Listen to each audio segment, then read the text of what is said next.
Está no ar o podcast Quero Mais Vida, um espaço dedicado à saúde, bem-estar e histórias inspiradoras para te ajudar a transformar propósito em ações.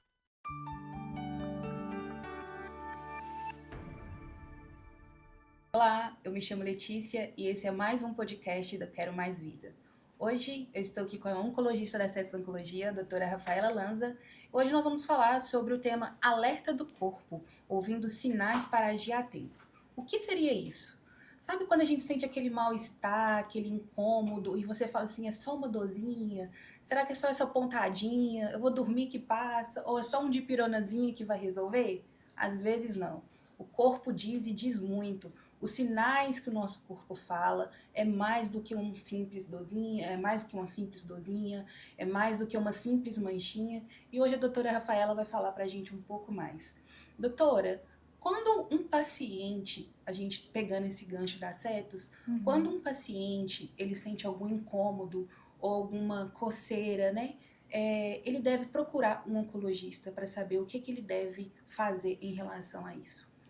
Gente, então, primeiramente, boa tarde, foi um prazer ter sido convidada e é importante abordar essa questão porque é através desses pequenos sintomas que o paciente ele vai conseguir, né, procurar ajuda e a importância de procurar o mais cedo possível, porque quanto mais precoce o diagnóstico, melhor o desfecho, maior a chance de cura, menor a chance de recorrência. Então, quando realmente procurar, né? Alguns sintomas que a gente sempre aborda que são mais preocupantes, por exemplo, como você mencionou, uma coceirinha, né, um carocinho que apareceu, tudo aquilo que persiste por mais de 3 a 4 semanas deve ser olhado, né? A gente não deve desconsiderar esses sinais do corpo, né? Se são coisas que persistem por mais tempo, precisam ser olhadas para a gente ter a certeza de que são, né, apenas coisas benignas ou se vale a pena um aprofundamento, uma investigação maior, né? Então, a gente tem sempre alguns sintomas também, né, que são muito inespecíficos e por isso mesmo, né, no dia a dia corrido da gente, às vezes a gente ignora, acha que é por estresse, acha que é por cansaço, mas que sempre que muito persistentes devem ser olhados, né? A fadiga, a perda de peso sem explicação, por exemplo, estou perdendo sempre peso, mas não estou fazendo uma dieta, não comecei uma atividade física, por que será que isso está acontecendo? Então, são exemplos de sintomas, um sangramentozinho incomum que antes eu não apresentava, um carocinho que surgiu, mas que está persistindo, essa coceirinha que surgiu também, mas que está ganhando aí semanas e semanas de duração. Então, tudo que dura mais do que 3 a 4 semanas deve ser melhor investigado. E é importante que o paciente sempre permaneça ali com um médico assistente, às vezes fazer um check-up uma vez ao ano, fazer uma bateria de exames, procurar um clínico geral, que é uma excelente especialidade, que está ali, ela direciona muito bem, né, cada demanda do paciente. Então, o paciente ele deve ter sempre esse cuidado com a saúde, principalmente o autoconhecimento, né? Se autoexaminar, verificar se está tudo ok, né? Não ter medo, né? Se aparecer alguma coisinha, é melhor procurar antes que essa coisinha piore. Diagnóstico, né? Exatamente. Quanto antes o paciente chegar ao médico, ao recurso, melhor, né? Ter sempre isso em mente. Para nós mulheres, né? Porque a gente gosta de se maquiar, gosta de passar um batonzinho. E às vezes a gente gosta muito de falar assim, vou passar uma maquiagem aqui para disfarçar. Sim. Quais os perigos que a maquiagem, o disfarçar, pode trazer pra gente justamente no dia a dia? Porque a gente fala assim, hoje eu vou passar, tô sem tempo de ir no médico, de ir no dermatologista, de ir no médico para olhar essa manchinha. Quais os perigos que esse disfarce pode trazer pra gente? Primeiramente, tudo que a gente esconde e ignora e que vai persistindo pode ter a chance de piorar com o tempo, né? Então, o grande risco talvez não seja nem só pela aplicação de um cosmético ali diretamente, né? Porque dependendo se for uma alergia, se for, né, um quadro de dermatite específico, alguns produtos podem sim trazer uma piora, né, dessa lesão. Mas, acima de tudo, ignorar, disfarçar, não avaliar com cautela, isso sim é o grande problema. Porque aí uma coisa que talvez poderia ser facilmente resolvida, ela vai se alastrando E com isso, né, os tratamentos às vezes vão se tornando mais pesados no futuro, mais duradouros, né? Então, quanto antes a gente busca uma avaliação, uma investigação daquilo que está nos incomodando, sem ignorar, mais fácil de ser resolvido. Ótimo. Agora, para quem já faz o tratamento oncológico, né? Tem alguns sintomas, tem alguns sinais, né? Vamos dizer assim, da quimioterapia. Sim.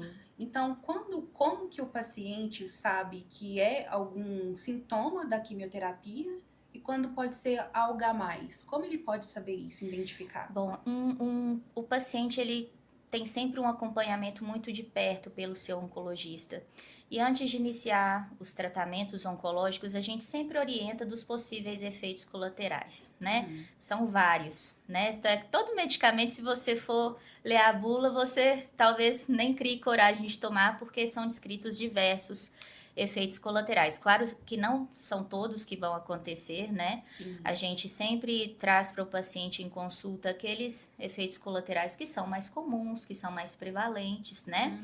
Mas esse acompanhamento de perto pelo oncologista é que vai fazer realmente a diferenciação, se aquele sintoma de repente é só decorrente ali de uma quimioterapia, de um efeito secundário ao tratamento, ou se é um sintoma novo que tenha que ser melhor investigado, melhor avaliado. Hoje, a gente vê uma resistência muito grande dos homens, né? Pelo menos assim, Sim. eu falo por uma questão familiar mesmo, eu tenho meu Cultural, pai, né? Exatamente. Questão de preconceito, até de homem falar assim, eu não preciso disso. Como que para as pessoas que estão assistindo a gente, que tem um pai, um marido ou amigos mesmo, pode incentivar eles a falar assim, olha, não é só uma dorzinha, não é só uma manchinha, vamos procurar. Como que essas pessoas podem incentivar essas pessoas e a levar aí no médico também para dar uma olhadinha? Olha, eu acho que tendo em mente esse princípio de que quanto antes a gente fazer um diagnóstico, mais rápido é a resolução, principalmente quando a gente fala de uma questão oncológica, né? Um tumor, quanto mais precocemente descoberto, maior a chance de cura.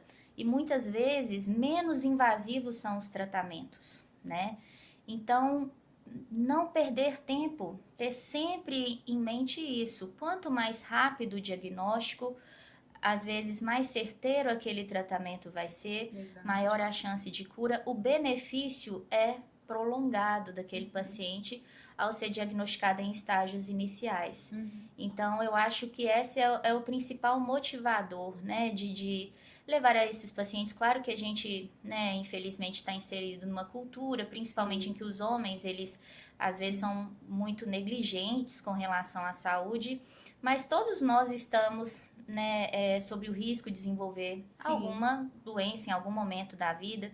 E hoje em dia a gente leva uma vida tão conturbada que tudo, né, parece contribuir para isso, o estresse cotidiano, às vezes o sedentarismo por não ter muito tempo para se exercitar, os alimentos industrializados que são oferecidos para a gente, né, à torta e à direita, né. Então, assim, a gente precisa ter esse foco. O autoconhecimento, o autocuidado, ele tem que ser priorizado. E falando do sedentarismo mesmo, existe algum estudo, algum dado assim que a gente pode relacionar o sedentarismo a algum tipo de câncer que desenvolve mais, que a gente vê algum sintoma relacionado ao sedentarismo? Sem dúvida, diversos estudos comprovam, câncer de endométrio, por exemplo, está muito associado ao sedentarismo, e o sedentarismo geralmente ele está sempre acompanhado também com sobrepeso, obesidade, que também são fatores de risco oncológicos.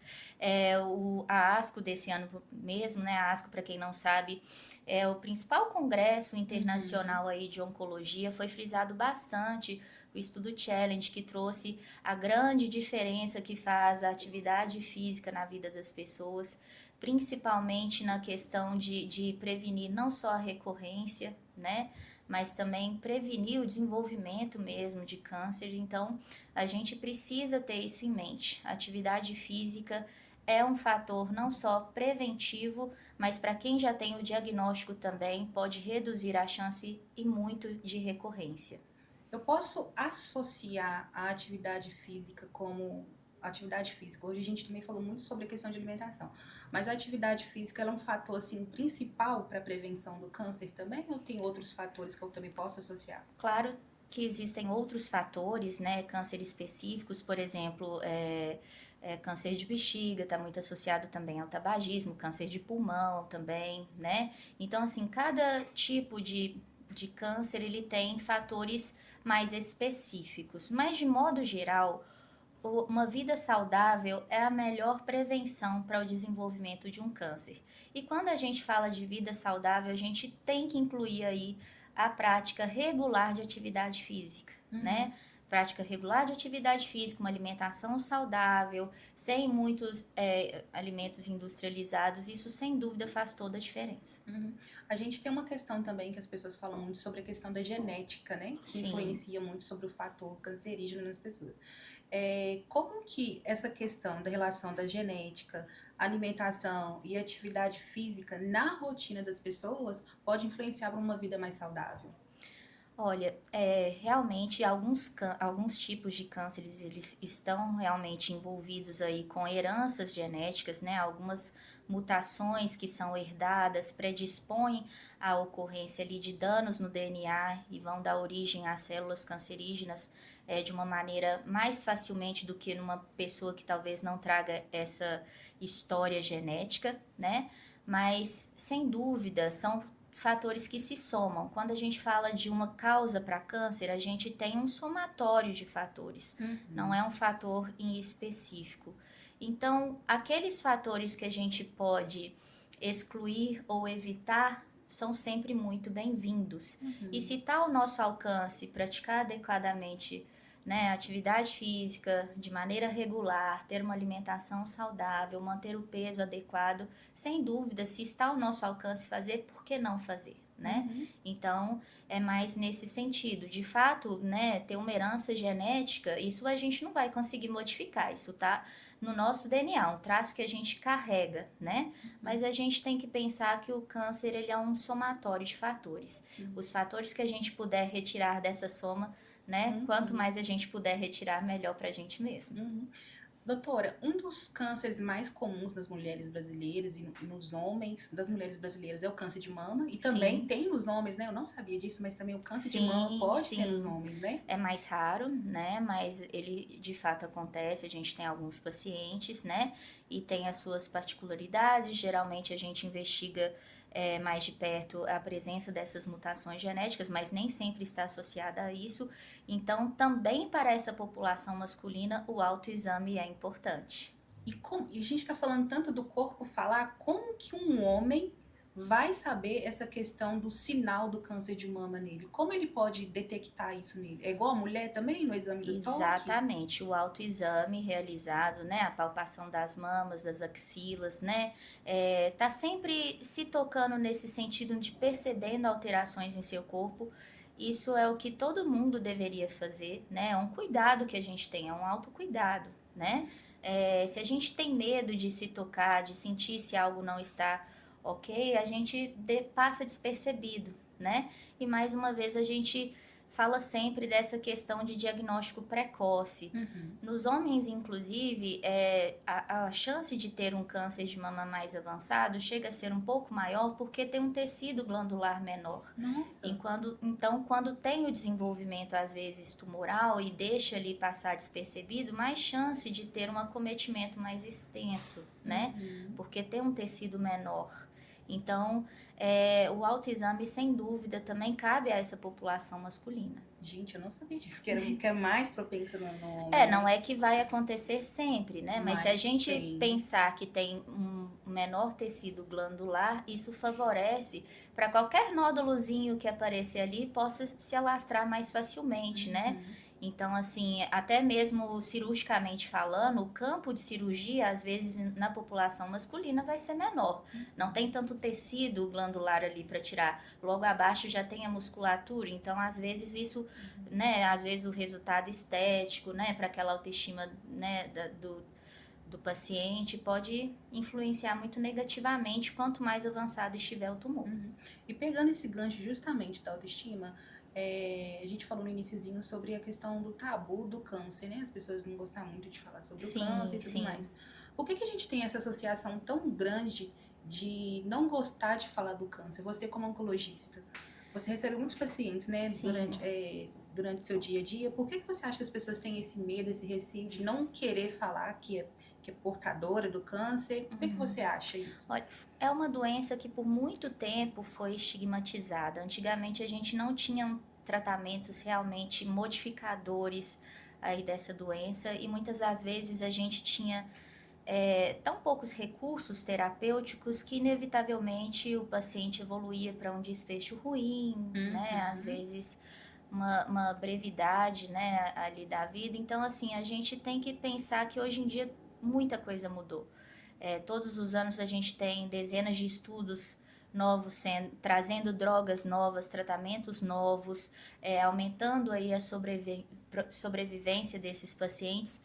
Então, hoje em dia, a oncologia é muito diferente, né? Infelizmente, esse estigma do passado, ele ficou, mas que aos poucos a gente está desconstruindo.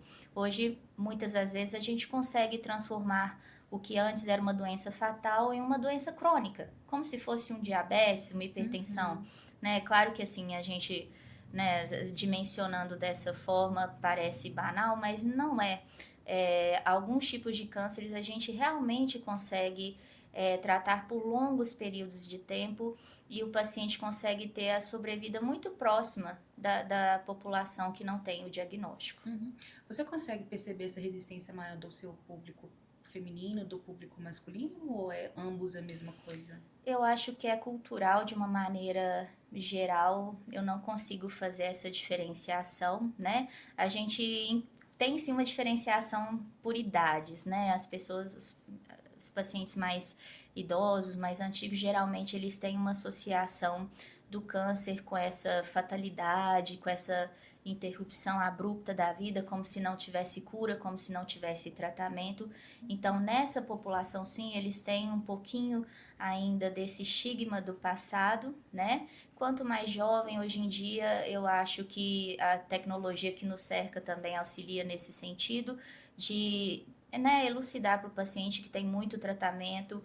Muitas das vezes a gente consegue controlar bem a doença, ainda que em estados avançados. Querer mais vida, né? Que é o lema da nossa campanha. Com certeza, querer mais vida, sem dúvida. E só para finalizar aqui o nosso programa de hoje, doutora, qual dica, qual conselho você deixaria para as pessoas que estão nos ouvindo, que estão nos vendo hoje, que hoje tem alguma resistência de procurar algum médico por uma insegurança do diagnóstico, até mesmo de vir um oncologista para saber mais, ou alguma mulher que tem algum receio de histórico de câncer de mama na família, ou algum homem que tem algum histórico de câncer de próstata na família, de procurar um oncologista ou de ir ao médico? Olha, os maiores interessados na nossa própria saúde tem que ser a gente. Então, parte desse princípio, né? Mais uma vez, conforme a gente já falou bastante aqui hoje, quanto mais precoce o diagnóstico, mais chance de cura, às vezes menos invasivo o tratamento, menor chance de recorrência. E não é só para o câncer, né? São para vários tipos de doença. Tudo que é olhado com cuidado desde o início, muitas das vezes tem chance de ter um desfecho melhor. Então, a gente precisa ter essa cultura de autoconhecimento, autoexame, né? E não investigar, não olhar, ignorar o problema não vai resolvê-lo, né? Isso vai se acumulando e vai que nem uma bola de neve, né? O problema que às vezes era pequeno, ele vai se tornando maior com o tempo porque ele não foi solucionado antes. O famoso varrer para debaixo do tapete. Varrer para debaixo do tapete só está acumulando sujeira, não é? Então, a gente tem que fazer o possível, né? Para correr atrás enquanto ainda é tempo, enquanto ainda é viável tratar, enquanto ainda é viável curar, que é o nosso grande objetivo na oncologia. E quando não é possível a cura, a gente consegue muitas das vezes um bom controle. E ignorar isso é só estar se prejudicando, com certeza. Uma autossabotagem. Uma autossabotagem. É isso. É isso, gente. Muito obrigada. Espero que tenham gostado do programa de hoje. Muito obrigada, doutora. Obrigada a você. É isso, gente. Muito obrigada. Esse podcast é um oferecimento do Grupo Mira, Abrace a saúde e viva melhor.